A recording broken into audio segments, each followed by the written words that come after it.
ఆ తర్వాత పెద్దలు నితిన్ గడ్కరీ గారిని కూడా కోరుట్ల ఎమ్మెల్యే గారు, ముఖ్యంగా కోరుట్ల ఎమ్మెల్యే గారి విజ్ఞప్తి ఇది. ఇవాళ ఒక జాతీయ రహదారి జనగామ నుంచి బయలుదేరి ఇవాళ కోరుట్ల దాకా పోయే అవకాశం ఉన్నప్పటికీ సిరిసిల్ల కాడనే టర్మినేట్ అవుతా ఉంది. NH 365B. గతంలో వినోద్ కుమార్ గారు పార్లమెంట్ సభ్యులుగా ఉన్నప్పుడు ఇన్ ప్రిన్సిపల్ అప్పటి ప్రభుత్వం ఇదే గడ్కరీ గారు అంగీకరించారు. మరి ఇప్పుడు సిరిసిల్ల నుంచి కోరుట్ల దాకా పొడిగించినట్టయితే మార్గమధ్యంలో వేములవాడ ఉంది, జగిత్యాలలో కొండగట్ట ఆలయం ఉంది, పక్కనే ధరంపూర్లో లక్ష్మీనరసింహస్వామి ఆలయం ఉంది. ఇటు టెంపుల్ టూరిజం ని కూడా ప్రమోట్ చేసినట్టు అవుతుంది. అదే మాదిరిగా కనెక్టివిటీ కూడా పెరుగుతుంది.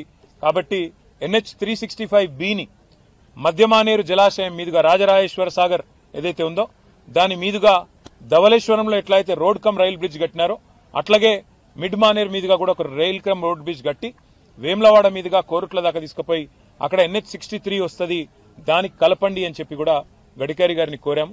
మాకు ఈ 10 మంది శాసనసభ్యులు ఎవరైతే బీఆర్ఎస్ పార్టీ నుంచి పార్టీ మారి కాంగ్రెస్ లో చేరినారో వారి అనర్హత విషయంలో కూడా సుప్రీంకోర్టు మొన్ననే నోటీసులు ఇచ్చిన విషయం మీకు తెలుసు. మళ్ళీ ఇప్పుడు విచారణకు కూడా డేట్ ఇచ్చిన విషయం కూడా మీకు తెలుసు.